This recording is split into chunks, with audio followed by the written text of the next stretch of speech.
तो guys stranger thing के season 5 को आने में अब ज्यादा टाइम नहीं बचा है, but before we jump into the ups and down again, चलो एक बार सीजन 4 का हर एक शॉकिंग, इमोशनल और माइंड ब्लोइंग मोमेंट को फिर से याद कर लेते हैं, बिकॉज ये सीजन सिर्फ स्केरी नहीं था, ये था darkest most emotional chapter of Stranger Things so far. So बिना कोई टाइम वेस्ट किए let's dive into the Stranger Things season 4। Season 4 शुरू होता है एक फ्लैशबैक के साथ 1979 में। हम देखते हैं डॉक्टर ब्रेनर हॉकिंस लैब में एक्सपेरिमेंट कर रहे हैं 11 और दूसरे किड के साथ।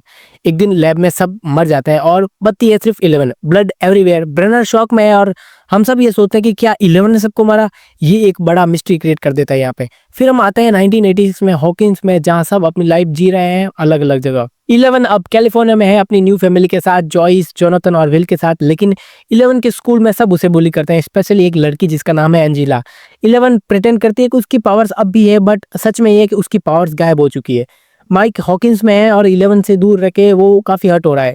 डस्टिन, लूकस और मैक्स हाई स्कूल में है। लूकस अब बास्केटबॉल टीम में ज्वाइन कर लेता है and trying to be cool. Dustin और माइक हेलफायर क्लब में है, जिसका न्यू लीडर है एडी मनसन। और यहाँ से सीजन एक डार्क टर्न लेता है।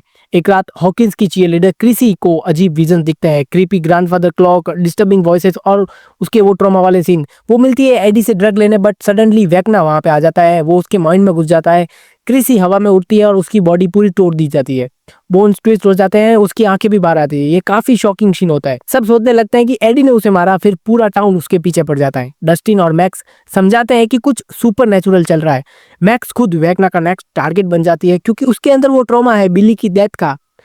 फिर वो सुनने लगती है घड़ी की आवाज, विच मीन्स कि Vecna is coming for her. Nancy और रॉबिन जाते हैं पेनहर्स्ट असाइलम, जहां वो मिलते हैं विक्टर क्रील से, एक आदमी जिसपे ये ब्लेम है कि उसने अपनी फैमिली को मारा 1950s में। लेकिन विक्टर के अकॉर्डिंग उसकी फैमिली पे भी कुछ ईवल ने अटैक किया था सेम पैटर्न में, और वहां से वो समझते हैं कि ये वेकना ही है जो तब भी था।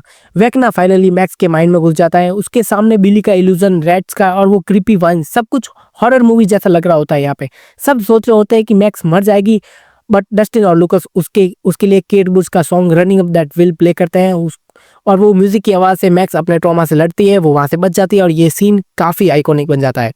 जॉइस और मुरे एक मिस्टीरियस मैसेज मिलता है कि हॉपर इज अलाइव। हाँ, सीजन 3 का जो एक्सप्लोजन के बाद हॉपर रशिया में कैप्चर हो गया था, अब वो एक प्रिजन में है जहाँ डेमोगोर्गन के साथ एक्सपेरिमेंट हो रहे हैं। जॉइस और मुरे एक रिस्की प्लान बनाते हैं वहां से उसे बचाने का। वहां पे काफी बड़े एक्शन होता है और एक डेडली डेमोगोर्गन फाइट भी होती है और फाइनली हॉपर बच जाता है। मीनवाइल 11 को डॉक्टर ओवंस और ब्रेनट ले जाता है एक सीक्रेट फैसिलिटी नीना प्रोजेक्ट में।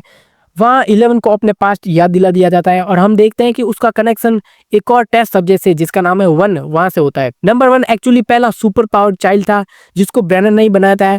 11 उससे अपना दोस्त समझती है, बट यहाँ पे ट्विस्ट ये है कि 1 ही वेकना है। 1 सबको मार ही देता है और 11 उसको रोकने के लिए अपनी फुल पावर यूज करती है, वो उसे अप और डाउन में भेज देती है और वहीं 1 वेकना बन जाता है। सब अलग अलग जगह से प्लान बनाते हैं वेकना को मारने का। हॉकिंस की टीम जिसमें है Nancy, Steve, robin, max, लूकस, Dustin और एडी अप्स एंड डाउन में जाते हैं वेकना को मारने के लिए। 11 मेंटल कनेक्शन से मैक्स के थ्रू वेकना से लड़ती है। हॉपर और जॉइस रसिया में डेमोग्रोडन को मारते हैं ताकि अप्स एंड डाउन का जो लिंक है वो वीक हो पाए। ये प्लान काफी डेंजरस होता है। मैक्स बेट बनती है, वो वेकना के माइंड में फंस जाती है और 11 ट्राई करती है उसे बचाने का। मैं वेकना मैक्स को मार देता है, उसका हार्ट रेट रुक जाता है। लूकस यहाँ पे रो रहा होता है, बट फिर 11 उसे रिवाइव कर देती है, लेकिन मैक्स अभी भी कोमा में है। एडी हीरोइक सेक्रीफाइस देता है, वो कहता है I did not run this time. वो डेमोबैट से लड़ते हुए मर जाता है। डस्टिन काफी इमोशनल होता है यहाँ पे और स्टीव और नैन्सी, रॉबिन, माइक मिलके वेकना की बॉडी को जला देते हैं। इसके 2 दिन बाद हॉकिंस पूरी तरह से ब्रेक हो जाता है। अर्थ के क्रैक ओपन हो जाते हैं, ups and down real world से मर्ज होने लगता है। People think it's an earthquake, but हम जानते हैं it's beginning of the end. Max hospital में कोमा में है और 11 उसे बचाने की कोशिश करती रहती है। हॉफर फाइनली घर पे लौटता है, वो 11 से मिलता है। ये काफी इमोशनल रियूनियन होता है, बट जब सब अप्स एंड डाउन के डायरेक्शन में जाते हैं, वहां पे रेड क्लाउड्स, लाइटनिंग और वो डाइंग प्लान देखते हैं। अप्स एंड डाउन हॉकिंस में आ रहा है, ये है वेकना का प्लान। और इस तरह सीजन 4 खत्म होता है। हॉकिंस अब एक बैटलफील्ड बनने वाला है। 11 के पास अब पावर्स है, लेकिन क्या वो वेकना को हमेशा के लिए रोक पाएगी, ये हम स्ट्रेंजर थिंग्स के सीजन 5 में देखेंगे। तो वीडियो पसंद आया तो लाइक करो, कमेंट्स करो एंड चैनल को सब्सक्राइब कर देना। तब तक के लिए मूवीज देखे, गुड बाय।